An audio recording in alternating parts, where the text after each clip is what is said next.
There are killers who act in rage, killers driven by greed, and killers who crave attention. And then there are those who kill quietly, methodically, hidden behind trust. Today's story is about a man who wasn't feared.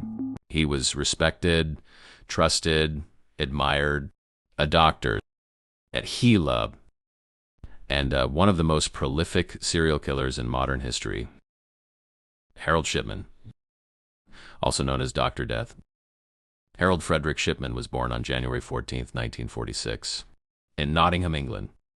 He grew up in a working-class household, the middle child of three. From the outside, nothing seemed unusual. But inside that home, something was different. Shipman was especially close to his mother, Vera. She was strong, proud, and controlling. She saw something special in Harold and made sure he knew it. While other children played outside, Harold stayed close to home. He wasn't particularly social. Some described him as distant, even cold. But everything changed when he was just 17 years old. His mother was diagnosed with terminal lung cancer, and Harold watched her die.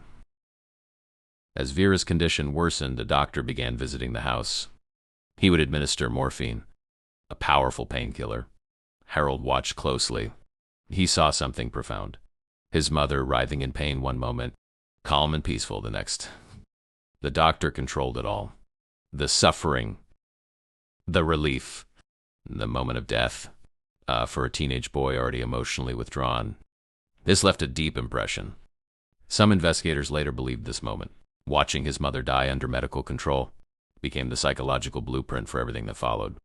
Shipman went on to study medicine at the University of Leeds. He was intelligent, focused, driven. By all accounts, he was a competent student, though not particularly liked. Peers described him as arrogant, detached. Still, he graduated in 1970 and began working as a general practitioner, a trusted role in British communities. He married his wife, Primrose, and together they had 4 children, 2 neighbors and colleagues. He seemed normal, but beneath the surface, cracks were forming. In the mid-1970s, Shipman developed an addiction, not to alcohol, not to gambling, but to Petadine, an opioid painkiller, the same class of drugs he'd seen used on his mother. He began forging prescriptions, stealing from the system. Eventually, he was caught. In 1976, Shipman was convicted of drug fraud. He was fined and briefly attended rehab. But here's the unsettling part. He was allowed to continue practicing medicine.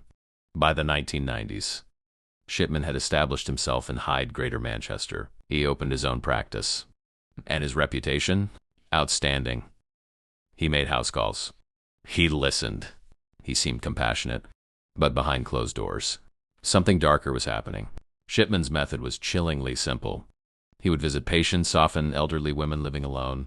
He would administer a lethal dose of diamorphine, a pharmaceutical form of heroin. Then he would watch. No struggle, no chaos, just a quiet death. Afterward, he would falsify medical records, list natural causes, and in many cases, he encouraged cremation, destroying the evidence. Over time, something strange emerged. An unusually high number of Shipman's patients were dying, and many of them had recently changed their wills, leaving money to him. But concerns raised by undertakers, colleagues, and even families were dismissed.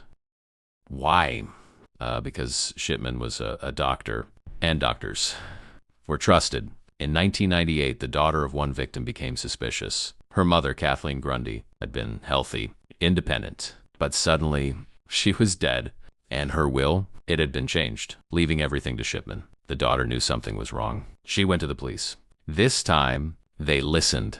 Investigators exhumed bodies. They found diamorphine. Evidence mounted. In 2000, Harold Shipman was convicted of 15 murders. But the true number, much higher. Official estimates suggest around 250 victims, possibly more, making him one of the most prolific serial killers in history. The question remains, why? Control? God complex? A distorted memory of his mother's death? Shipman never confessed, never explained. He maintained his innocence to the very end. In 2004, while serving a life sentence, Shipman was found dead in his prison cell. He had taken his own life. Some believe it was to deny families closure. Others think it was one final act of control. He was a man people invited into their homes, a man they trusted with their lives, and he used that trust to end them. Harold Shipman didn't just break the law. He shattered the very foundation of trust in medicine, because sometimes the most dangerous people don't look dangerous at all. If you found this story gripping, share it with someone who loves true crime. And remember, truth can be stranger and darker than fiction.